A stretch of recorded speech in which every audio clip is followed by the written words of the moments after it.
All right, special guest today, special person in the contracting field. He's basically taken a million different companies that I know of and taken them to the next level. And we're going to go into detail why and what makes the difference. Again, we see everyone doing all the same things as far as marketing. You know, everyone's doing Google pay-per-click, Google LSA, trying to do all these same things. But again, if you're not doing some of the first things that they see, which is going to be your truck, going to see your uniform and all that other stuff, I definitely want to take the time to let Dan Antonelli go over what he does, how he does it, and why he's so successful. So Dan, thank you for coming to the Relentless podcast today. Thanks for having me, brother. Absolutely. So tell me your backstory. I know you've been doing this since you were a kid. Yeah. What made you get into this type of field? It's pretty neat. Yeah, so when I was younger, my brother was really into hot rods, and we would go to these shows, and I kind of was into the cars, but I would go there and I was more into the lettering on these hot rods. And I'm like, oh, the pinstriping, all that airbrushing. I was like, that stuff is super cool.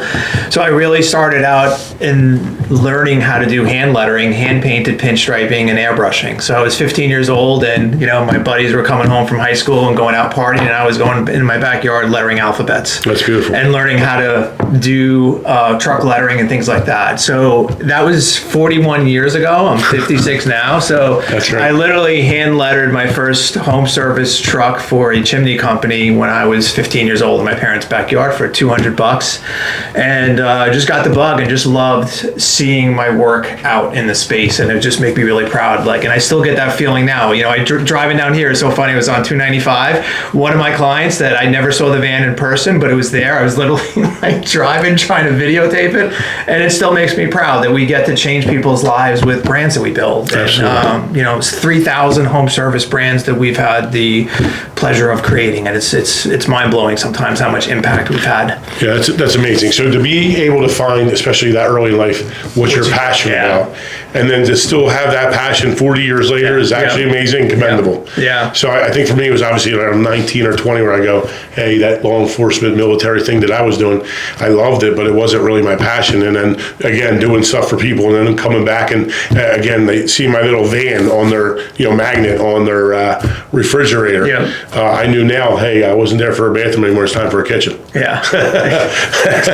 So tell me some stories like in the beginning of the business. Like, what did you do to get started? Obviously, you already had the passion and you already kind of knew how to do the work. So you had the delivery already down. Yeah. What kind of struggles did you run into in this business? Because it's such a niche market, especially for contractors.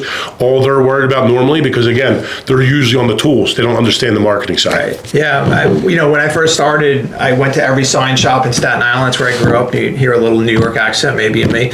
But every one of them shut their doors on me, and no one wanted to talk. No one wanted to hire someone that was a newbie, right? So I wound up seeing an ad in the newspaper for another sign shop, and he was just starting out, and I said, dude, I will come and I will sweep the floors. You don't have to pay me. I just want to be here. So he gave me a test to do some lettering and to see if I was any good, and he wound up hiring me. And this guy was one of the best layout artists I've ever seen. I'm still good friends with him now, and he's just blown away with what we've created here. Sure. But he taught me so much about composition, and I think that's something that a lot of wrap companies are missing today, because they didn't have that experience of actually hand lettering something, stepping away, judging legibility, judging contrast, making sure you could read it from a distance across the street, all those things this guy built into my brain, right? And then I was like, okay, this is what I want to do for my life. I want to be a sign painter. My parents were like, well, maybe you should go to college, maybe you should study advertising, whatever, and that's what I did. So I went to University of Scranton. I got a degree in advertising. While I was there, I lettered all the signs for the university. So I was always doing entrepreneurial things. Absolutely. And then I graduated. I worked in New York City for a health insurance company doing brochures and traditional graphic design work. And then I started the company on the side. And I did that for a couple of years till I finally had enough business to quit my day job, so to speak. And, it's been going since 95. So this is our 31st year full time. Congratulations. And we've got 73 employees right now. Nice. Which also just kind of blows my mind. I'm a schmuck. I was a schmuck in my basement for a long time, right? Lettering stuff, and now I've got this whole crew doing some amazing stuff, and they're all passionate about the work we get to do, and they love the fact that we get to build these brands that literally change people's lives. And we've got a big wall wrap in our office with about 200 contractors in front of their vans that we design the brands for with all their team, and it says we build brands that change lives, and that's what we continually reinforce to everyone. Like, the work that we do here today is critical to their success. Never take that responsibility lightly, and always remember that you are building a future for them, their families, and their employees. So that's kind of the mindset that we have there. That's a beautiful, beautiful thing. So again, I feel like, and even in talking to you, there's a lot of common denominators in entrepreneurial people, and then someone that gets ahead. So you hit on everything. Like, you went into somewhere and you were passionate about it at 15. You went into a business that you thought was reputable, and you basically offer your services at nothing just to be around so you can be able to make yourself better. You're at college, doing those things, building the signs out, and you kept on progressing. Yeah. So where did you get to a point where you said, you know what, this is my breakthrough, like this is where it is, all of a sudden now I got it? Because, that can't all come to you all at once. Selling, marketing, delivering, all those things are, basically encompass, our life. And again, you get stuck on doing the actual job versus doing the marketing on the business. Where did you actually find that happy medium where you're like, I got this? Yeah, well, a couple of things that happened, I think, that really shaped my mindset early on. And, the sign shop that I worked at, he used to talk about this magazine that would feature the best of the best. And he would say, the work that we do here today needs to be good enough to go in that magazine. I don't care if it's a no parking sign or if it's somebody's contractor's van. It has to be at this level. So I always had in my mind that anything that you did for someone had to be at this level, right? So I always looked at that also with the notion that nothing we do today should be good enough for tomorrow. So I would do a really cool truck wrap or a really cool design, and I would look at it and I'd be so proud, but then I'd be like, oh shit, you know what? Tomorrow I gotta do better than that. I gotta one up that. And that has been a constant thing. Like, we get featured in magazines, we've been on the front cover of a magazine, and you're like, oh, that's cool. And then you're like, oh shit, tomorrow I gotta fucking do better than that. Like, how am I gonna one up that? And I think just always just looking to innovate. And you do jobs, I'm sure you do these jobs and you're like, oh my God, this is the most beautiful thing we've ever created. And you revel in that moment. Absolutely. But then you're like, oh, we got to do something better next time. We can do something better next time. And that's the philosophy that I think has really shaped and guided me to always be pursuing excellence and never being complacent. And I think complacency is something you see quite often with owners of home service companies, especially, where they look at their success and the level that they're at right now as the reason why to not pivot or make a change ever. And we see that a lot with brands. They're like, oh my God, this brand is working so well. Why would I ever change it? And I'm like, well, imagine what it could be doing for you if it was actually done correctly, right? So that mindset of never being complacent and that philosophy, I think, really has helped shape us, and I think really personally made us a lot more successful. So my philosophy is similar to that, is just become 1% better every day. Yeah. So what I do today and what I do the next day is always trying to be better, and that's why my work, again, from what I did from the start until now, it's night and day. Yeah. Am I perfect? No, but I tell you, when I get things done, people see it, they're like, oh my God, that's gorgeous. But again, like the industry, your industry, more than any, especially in the construction field, I know, my dad growing up, all he did was have those letters, because we had DeMayo's Family Plumbing, right? Yeah. So, or DeMayo's Plumbing. So it was just the letters they just put on the van. And if you look at those now, you're like, oh my God, that's crazy. But this thing's evolved into so many things just by stepping up the game, getting better. But it got to a point right now where now all of a sudden you have this AI, you could zap it in and they start to print these things out and they really look good on the computer, right? But then you take it from the computer and then you're having issues to the print, right? And that's where I really want to know what kind of problems that you've seen brands happen. They try and be, try and make it the easy way on AI. What kind of problems are you seeing that they're doing it wrong? Yeah, I mean, first off, you see that there's really starting to get a backlash against the use of AI in advertising. Yes. So you see these ads on Facebook as you're scrolling, and right away AI created this ad. Right. And I started looking at comments from people, and people are like, I'm not going to hire your company because you're using AI in your ads. And you're like, holy shit, like, is it getting to that point where people are that against using AI in their advertising? As it relates to the stuff you're talking about too, as far as even truck wraps or even logos, like, you get this thing that gets spit out, but it's unusable. Correct. It still then needs to be recreated at that point. And then who's prompting it? are you actually qualified to prompt and design your own logo? Like, I could read a lot of books on heart surgery. I had double bypass surgery, right? I'm not going to try to figure out how to do it on myself, even if I read 1,000 books on the subject, right? Absolutely. So I think a lot of the stuff you see, and you see it all the time, and it's just like, oh my God, like it's never going to be legible from a distance. There's way too many things on this truck. It's never going to translate well. And then it's also screaming AI generated. Absolutely. So what is authentic about that? What is authentic and true to your values as a company, and what you want that consumer to believe about the experience they would get if they hired you? And that's where a lot of that stuff just falls short. Now, if you have no money, you have nothing, no budget, and you can't afford to hire a branding company to do some of these things, hey, you know what? Everyone starts somewhere, and you got to do the best you can when you start. Like, I recognize that, and I understand that. But at a certain point, you have to also understand too that brand that AI created, you actually don't own it. You can't copyright it.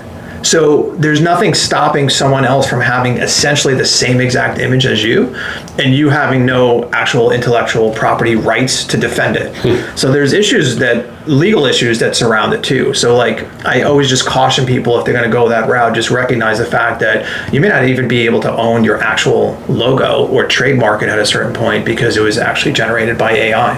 That's good to know. I didn't even know that. So again, I always say, like, start right, finish right. You're starting right. You're trying to think you're doing the right thing by saving the money, by going by AI. I've seen so many different issues, especially even on social media. Everyone can spot that easily generated newsletter of that whatever business they may be, and they're starting to say, hey, I'm tired of, literally, you'll see comments, I'm tired of seeing AI generated this, I'm tired of seeing AI generated that. People want authentic. That's why even like some of our videos that we do, you can do a super professional edited video and you get 0, 1,000, maybe 800 views, or you just do something off the cuff and you get 190,000 because it's real. views. It's real. Yeah. People want real, because again, the things that they can't get right now is what people want, right? Exactly. People are starting to really get away from these AI things and starting to go think what's actually real and viable. Yeah. So I guess the other thing is, you are the number one person in our industry, in our construction industry, for construction people. How do you feel about that? It's overwhelming sometimes. You branded yourself that way. Yeah. I mean, I've written books. Obviously, I've been on a lot of stages, and I try to give as much information as I can, because I truly believe that everyone deserves the best chance for success. So I'll help 50 people that will never be clients, and then one of them will become a client at a certain point. But I'm like, well, I just helped 49 other people do better for themselves and give feedback for them on their truck or how they can improve. Right? Hey, here's a simple thing you can do on the truck next time. Just delete this, move this up, make this a little bit bigger, and scale this a little bit. Right? So I'm always happy to give feedback for that. Even that's why I wrote the book. Like, you don't make any money writing books, but I kept on seeing the same problems, even naming like the same issues every single time. Like, they name the company wrong literally day one. They go file their LLC and it's done wrong. Right. They name it after themselves, which is never a good idea, or they use initials in their name, which is the second worst idea. Absolutely. Right? So I just think it's nice that I feel like, to me, the measure of success is the amount of impact that you can have and how many lives that you can change in the process. So I'm grateful to be surrounded by like-minded people on my team that truly believe that, and we share in that. We really are so focused from a cultural perspective to always keep in mind the role that we play in these people's lives, and make sure we never take that for granted. And it is cool. I mean, listen, I think I'm a fairly humble guy. Sometimes it's overwhelming when I go to a trade show and people come up to me and they know my story, they know about me, they've read my book, and sure. but it definitely is a lifetime's worth of work to get to that point, and I'm grateful for all the opportunities along the way. Absolutely. Yeah. So home improvement, home remodeling, all those things. A lot of these guys, again, they're on the tools. Yeah. And a lot of guys don't understand marketing. They don't understand they have to pay for marketing. They don't understand the value of the brand. I'm going to bring up a story of a gentleman, Travis, I think it's Marco. Yeah. So I had him in the other day, stopped in with Ernie and another customer of yours. Yeah. And he said, I saw the cost. And I was like, I was him and on. And I said, well, all right, he's talking. I said, well, just tell me what happened. Well, I doubled my revenue in a year. I said, doubled? There's no way. He's no, I understand. scam. I'm telling you. Yeah. It was a little bit of a thing going through, and I was fighting with him, and I just said, you know what? Just do what you do professionally, Dan. Just do it, and just send it to me, and that's what we're rolling with. And that's what he did. And he's a great example of bad naming, right? His previous name was Economy Plumbing. That's it. It was. I couldn't remember the name. I was going to say Economy Plumbing, and I had been friends with him for Facebook for a long time. We knew a lot of the same people, and I sent him a PM one day because he had put on his Facebook page like, "Do you like my name?" And he was asking all his friends, and of course all his friends were like, "Yeah, we think it's great. It's a great name." Existing customers thought it was a great name, and I said, "Listen, Travis, what do you think happens when you try to raise your average tickets and your brand name is called Economy Plumbing? Like, what do you think is actually going to happen?" You're already a commodity, and you're gonna hit resistance at that point, and that's not unique to him. That's unique to every contractor that doesn't have a brand that actually represents the level of service they provide. Right. So I said, change the name. Right, and he wasn't sure. He had everyone was telling him, no way, don't ever change the name. And then what was crazy is he changed the name, and then his average tickets, he does about 30 tickets a week, and his average ticket went up $200 per ticket. So 30 times 200, it was $1.5 million of additional revenue just by changing the name. And it was stickier, easy to remember. He had white vans, they all blended in, and he's crushing it. But again, like, it took him some time to come to terms with that again, I'm not the expert at this. Like, I'm really good at plumbing, but I don't know a ton about branding. I got to trust an expert who's telling me to do this. But literally everyone in his circle was telling him not to do this. Right, because again, what happens is, hey, especially, the thing I relate to is the gym. People are like, oh, you look great, I want the guy that says, you need to do this, and this, because you're this is weak, this looks good, but you need to work on this. Same thing, that's where you do the same thing, right? So let me tell you, if you're absolutely thinking about changing your name or branding or marketing, his biggest complaint is he didn't do it sooner, because he hemmed and hawed before he did it. Then he hemmed and hawed a little bit while you're doing it. Just said, just run with it, right?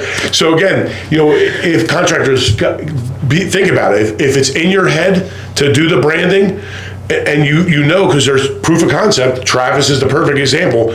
Why wait 2 years? He would have had that revenue in 2 years before. Yeah. So don't wait, jump on what you're doing, get your branding correct, and then run with it. That's how I feel about that now. Yeah, and I think the other thing too that people, contractors especially, is everyone's hating on their digital marketing company. They're pissed off at how much money they have to spend per lead. The acquisition costs are so high. And yet these are the same guys that are sometimes invisible in the same communities that they're serving. So it's like, well, yeah, you're gonna have to pay through the nose for your leads because no one knows you freaking exist. Absolutely. Like, how about you fix that? Right. How about you have a brand that people actually, they only need to see it a couple times and then they remember it. Oh yeah. And I think that's the thing too, is, some of these brands with, driving around in white trucks and bad names, and it takes, 50 impressions for someone to remember that particular name. What if it could only take 5? How much less would you spend on marketing if each impression had that much more impact? Definitely. And we see, listen, I love the pretty brands that we create. I love looking at that work, but I became more obsessed over the years on the KPIs that are affected by that stuff, right? So how does this brand affect the KPIs that matter most to a contractor? How does it affect booking rates? So before they call, what do they think about this company? What if I can control what they think about the company? What if I can have them think it's going to be an amazing experience before they even pick up the freaking phone, right? What about close rates? Well, why would they go with you if you're more expensive than anyone else? Do they believe there's a reason to pay a premium for your service? And that's the other part too, is we deal with so many guys that provide an amazing service, they just don't look like they do, right? Absolutely. And maybe they get hired and at the end, Mrs. Jones is happy and she thinks it was amazing, but what if you never get the chance to show how amazing you are? What if I can have her think that you're the best contractor, period, before you ring the doorbell? Or she picks up the phone or fills out the contact form on your website. What if we can control that a little bit with the brand? And that's what a brand is. Like, why would you buy a Rolex when you can get a Timex? They both tell time, right? But you think that Rolex is better. Why? Well, because it's a better brand. Well, why do you think it's a better brand? So all that stuff trickles down. It's the same thing. It's again making people believe that there's a reason to pay a premium for your service, and then how that would affect all the metrics that matter most to your business. And again, what if you improved your booking rate by 10%? And your close rate by 10%? What if you needed, instead of 100 leads a month, you only needed 50? because you were closing so many more, right? Absolutely. And sometimes too, like they get mad at the digital marketing company, and we do digital marketing, and I look at sometimes the clients that we haven't branded, and I look at their booking rates and their close rates and their acquisition costs, and I'm like, dude, your brand sucks, and this is why all these costs are so high. But what if, again, you could improve those metrics, because before they actually picked up the phone and called you, they thought they're calling the best company possible. Absolutely. And again, once you start attracting the right customer and the right avatar, that's when the real money is made. Yeah. Because again, I see a lot of these, and I hate to say it, PE companies, I call them PE ninjas, right? Yeah. Because they're ninjas, because they're hitting the marketing, they're hitting a home run on the job. They'll be in and out, but then you look at their bottom line, and it's not nearly what we other people do in our industry, and I've never seen that. So when they're all, I always say, when they're all going right, I'm going left. Yeah. So I'm going to find somewhere else that, hey, maybe no one else is going to. And I always say, like, the realtor events are like the worst. And the reason being is you have all these realtors all meeting each other. What kind of homeowners are you going to get there to buy or sell? I say, guys, when realtors, what should I do? What should I do? I say, well, I'll tell you what not to do. How about the first thing you do is don't go to the happy hours where every other realtor is, and you're just going to be drinking with every other realtor. Yeah. You don't need them. It's you, and you need to find other people that value your service. Yeah. Same thing as us. Yeah. We talked about it before. You go into the baseball, the football, all our local, organizations, you help those people out. Yeah. And guess what? You're not asking for anything back. Your name's just there. And of course, if you have a nice brand, right, they're going to go, you know what? They're local. I'm going to give them a call. I'm going to give them a shot. And then we come out there, we're honest, and we do a good job, and you build your name up. All of a sudden, you have a lot of customers. And you, like you said, 5 million famous. I like that a lot. But, that's something that's a real thing. And you start to bring your marketing costs down, your profits go up, and also reliability around that whole thing, premise, it just naturally happens. Yeah, Travis said he lowered his marketing budget by 5% after the rebrand. That's huge. And doubled the revenue. Yeah. It's huge. The other thing too I want to say also is we're talking all about the marketing channels, but the other common concern that contractors have is I can't get the right people to work for me.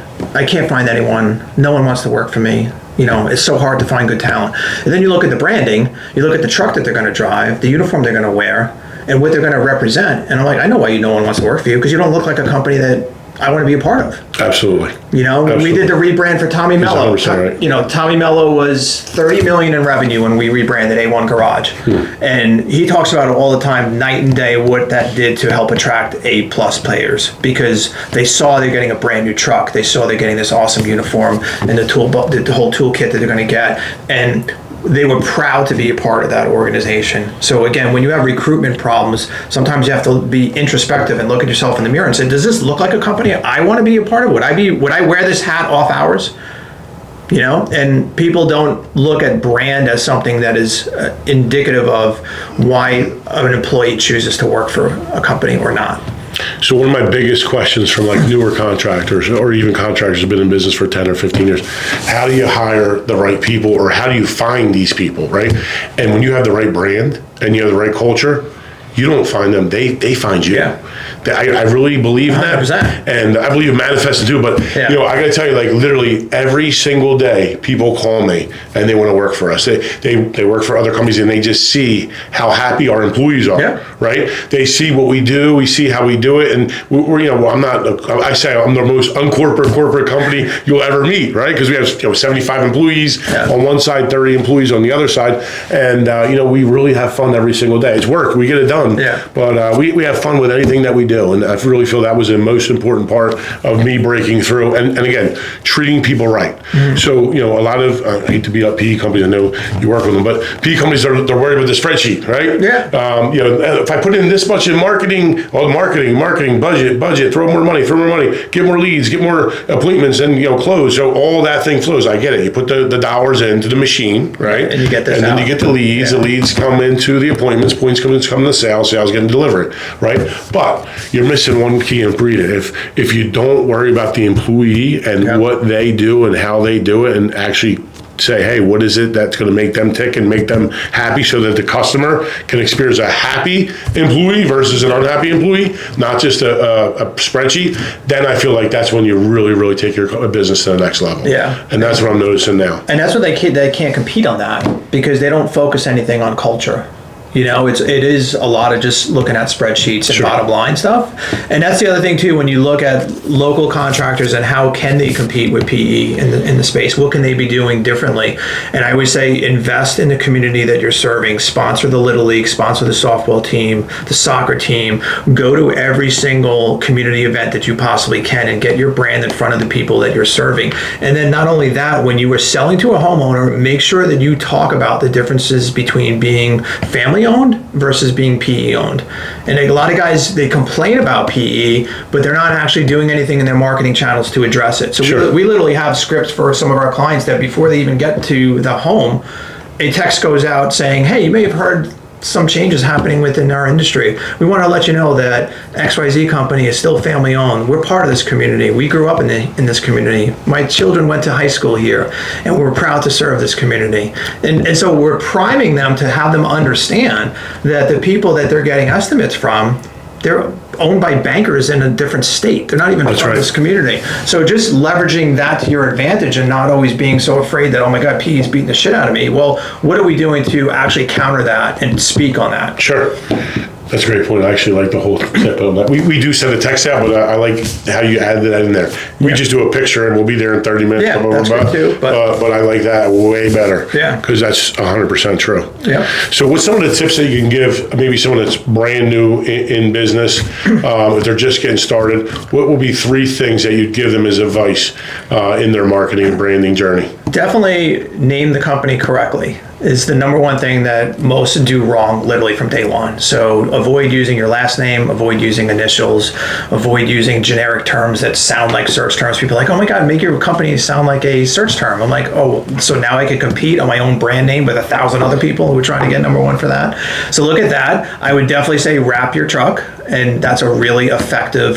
The cost per impression on a wrap truck is the least of any medium, period. Obviously, you got to get a website and get that up and running, but be visible in that community. Do even the grassroots things like site signs. Like people like, put a site sign up for every single job that you're on, right? Because everyone in that neighborhood now saw someone getting work by you. Those are all trust signals. So the more trust signals you can put out, and they're low cost to do that, obviously the better. And whenever it's feasible, invest in getting a solid brand so that you're not down the path where you've got 10 trucks already with a weak brand, right? Absolutely. So as soon as you can, try to invest in it. A lot of people maybe can't do it literally day one, but do the best you can, make it functional, make it legible, and make it professional, or as professional as you possibly can. Avoid all the gimmicks, avoid doing all the crazy flames and sun and snowflakes or common things, right? So the other thing too, I would just say is, if let's say you're in construction, and you're doing remodeling, and you go on Google and you type in remodeling logo examples, and you see a whole page of all these examples, and they all look the same freaking rooftop logo and the same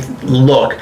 Avoid that, okay? So when everyone else is doing the same, do something that feels different. So if you're doing remodeling, don't put a hammer in the logo, don't do a rooftop, don't make it look like everyone else is, because that is basically expensive camouflage. Absolutely. So that's great. So I guess my next part of it, at what point do you think someone's ready for branding? Obviously, they have to be a little bit built up and have some kind of money. And then what does that process, that going through the branding with you, what does that look like? So I would say, we do have people that are startups that do invest from day one. And when you can do it, then every single thing that happens afterward is built on the right foundation. So in an ideal world, if you could do it early, great.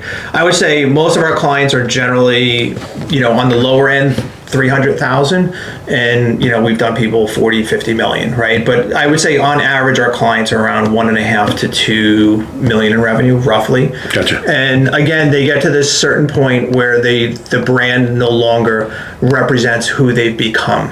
And I think that's always the hard question to ask as an owner, is that if you were to look at your brand and look at your truck, look at your website and all the things that are presented out there, if you look at all those things, can you actually say that represents what you provide on a daily basis to your customers? And when the answer is no, and you say, well, that probably looks more like what I was when I first started, but that's not who we are today, then that's typically the best time to start thinking about rebranding, because every day that you wait becomes more expensive. Absolutely.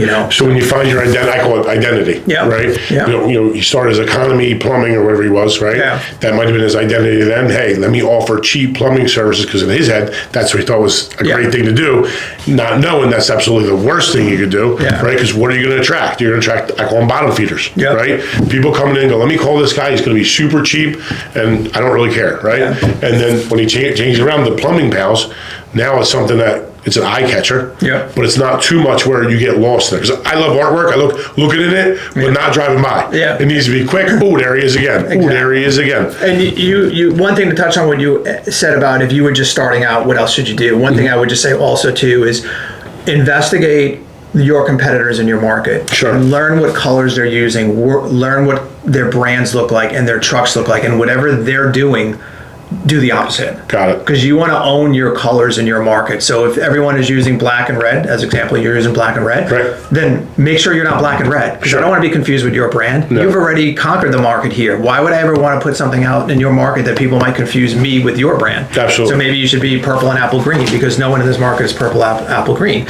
right? So just examine your market and then make decisions based on that, I think, is also. And that's how we do it. We analyze the competitors. Yeah, I had a funny story with that. So someone opened up Showcase Roofing right down the street, and I called him up and I shut that down like right away. I got a contract. I called him. I'm like, can you send me that contract? I'm like, yeah, no. Called the I'm like, hey, do me a favor. I'll give you like a day to change your name. And he did. He did. But I'm like, there's no way you're going right down the street with my name. There's absolutely not. Yeah. But again, I think for me, I think I would have did a different name had I, realized. But in the beginning, I wanted to always offer something a little nicer. Yeah, I don't think it's a bad name. No. I think it has promise, and that's one thing to think about as you are naming a company, is think about if you knew nothing else about the company, but you heard their name in your head, what do you envision you're going to get? So Showcase sounds like, well, oh my God, everything that they're doing is going to be at a high level. Sure. Right, so it's already exhibiting a promise without having any other things to support that promise. Perfect. But if it was your last name, I don't know what that means yet. No. I've got to experience it. I've got to see it elsewhere. I've got to learn what that means to me. And that's why last name brands typically are more challenging to gain traction with, because they don't exhibit a promise. Definitely. So now I guess the other big thing, because you've been doing this for a long time, what do you see now that you used to not see in the beginning with contractors, with remodeling, just with everything going on in general marketing in general, and where do you think it's going? I mean, one thing I think as it relates to marketing is I think you see more people pulling away from traditional digital marketing a little bit and going back to more grassroots things, because they can't keep up with how much it's costing to acquire a company. We were looking at one market the other day, and it was for HVAC, and it was $700 to acquire a customer. $700. And then the clicks were 300 or more, 400 or more. And so when you look at the market and how PE is buying up so much of the advertising and how costly it is to be at the top of Google and things like that, I think it's still important to invest in the organic efforts, but also that visibility in the community and going back to the community. Absolutely. And not just sitting behind your desk writing checks to Google, because that's just gonna keep costing so much more. So I think that visibility, investing in it, it's not sexy. No one wants to go to the 4th of July parade on a weekend and put a booth up there and represent the company. But PE's not doing that. No.